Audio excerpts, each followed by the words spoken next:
A gente volta ao assunto do Capitólio, a gente está mostrando, você viu aqui no Visão CNN, hoje se completa um ano da invasão do Congresso dos Estados Unidos. No dia 6 de janeiro do ano passado, apoiadores do ex-presidente Donald Trump forçaram a entrada no Capitólio.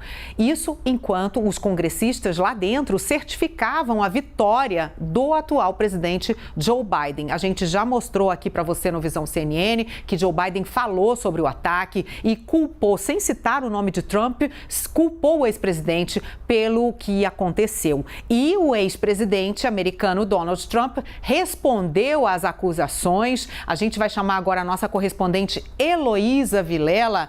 Heloísa, Donald Trump foi direto com o dedo na ferida, né, de Joe Biden, levantou pontos ali que são bastante polêmicos sobre a administração Biden e, inclusive, culpando-o de hoje a pandemia ter recrudescido, culpando pela saída do Afeganistão desastrosa. Tudo isso agora virou, a guerra está aberta, está declarada, né? Boa tarde para você. Boa tarde, Carla. Pois é, olha, Donald Trump insistiu, antes de mais nada, que a eleição de 2020 foi fraudada, apesar das 63 ações na justiça que provaram que não houve fraude alguma. Mas ele aproveitou a situação, aproveitou esse um ano da invasão do Capitólio para dizer que Joe Biden está destruindo a nação. E aí citou os pontos que a gente pode já antecipar serão temas principais das campanhas do movimento trumpista para as eleições do fim do ano, quando 2/3 da Câmara e 1/3 do Senado serão renovados. Que pontos são esses? Ele acusa Biden de adotar uma política de fronteiras abertas, como se Biden estivesse deixando entrar nos Estados Unidos todos os imigrantes que querem cruzar a fronteira, o que não é verdade. Ele citou a inflação de 6%, isso sim é um problema sério que Biden enfrenta, o descontrole da Covid, como ele chamou, a saída desastrosa do Afeganistão. Esses são pontos centrais que os candidatos vão abordar com certeza. Mas, acima de tudo, Trump insiste que houve fraude nas eleições. Bom, vamos ver agora o que aconteceu nesse um ano pós-invasão do Capitólio, como esse tema está sendo tratado e quais são as consequências numa reportagem que eu preparei para vocês. Vamos ver? A invasão tem, por enquanto, um saldo de 725 pessoas indiciadas, 70 julgadas e condenadas, com penas que vão de algumas semanas a alguns meses. Mas o procurador-geral dos Estados Unidos prometeu mais prisões e penas mais longas. Merrick Garland disse que os delitos mais leves vão ajudar a prender e condenar os criminosos mais graúdos. Nós, no Departamento de Justiça, vamos defender os americanos e a democracia americana, disse ele. A multidão marchou e invadiu o Capitólio no ano passado, depois do discurso do ex-presidente Donald Trump, e provocou mais de $1,5 milhão de prejuízos. Porém, o golpe mais duro não foi material. Para o professor Kevin Boyle, da Sociedade Americana de História, apesar da violência que durou mais de 3 horas, o problema mais sério não se vê nessas imagens.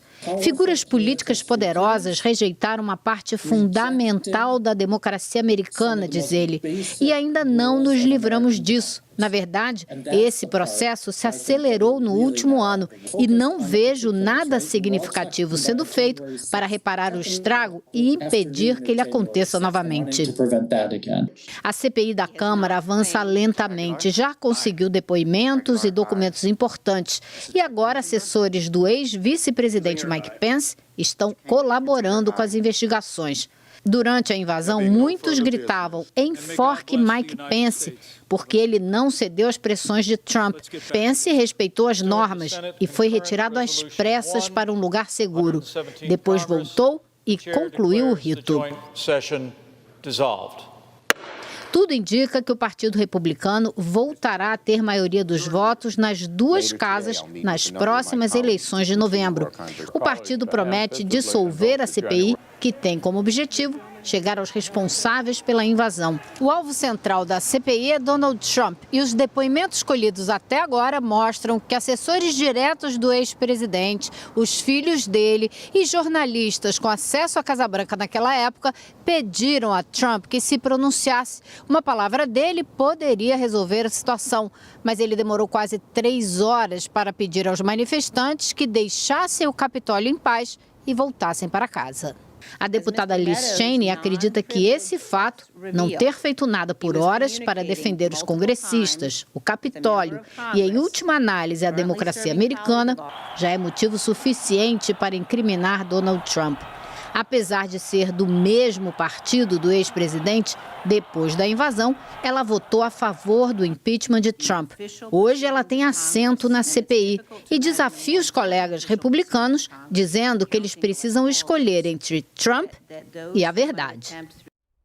É isso, a gente terminou então aí a reportagem da Heloísa Vilela com a Liz Cheney, que está sendo aí uma voz dissonante no Partido Republicano. Eu gostaria de voltar agora com o Lorival Santana, porque Liz Cheney também, como eu citei ali, né, ela mete o dedo na ferida também do próprio Partido Republicano, né, que viu ali os grupos de ultradireita que planejaram, muitos deles, esse ataque, principalmente esses Proud Boys, os Oath Keepers, que a gente mostrou nas imagens ali, fizeram todo um planejamento, levaram armas, né?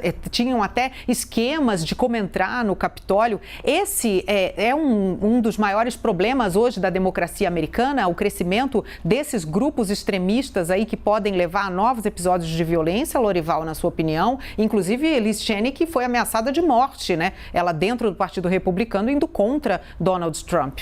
Exatamente, Carla. Já era um problema antes da invasão, foi uma invasão preparada durante bastante tempo em redes sociais mais obscuras, né, nos cantos das redes sociais.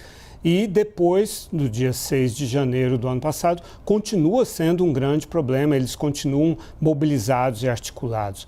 A Liz Cheney, ela, por ter dito que era uma mentira essa versão da fraude eleitoral, e ela era a número 3 na liderança da bancada republicana da Câmara dos Deputados, ela foi nomeada, né, naquele discurso do ex-presidente Trump. Ele falou do Mike Pence e da Liz Cheney.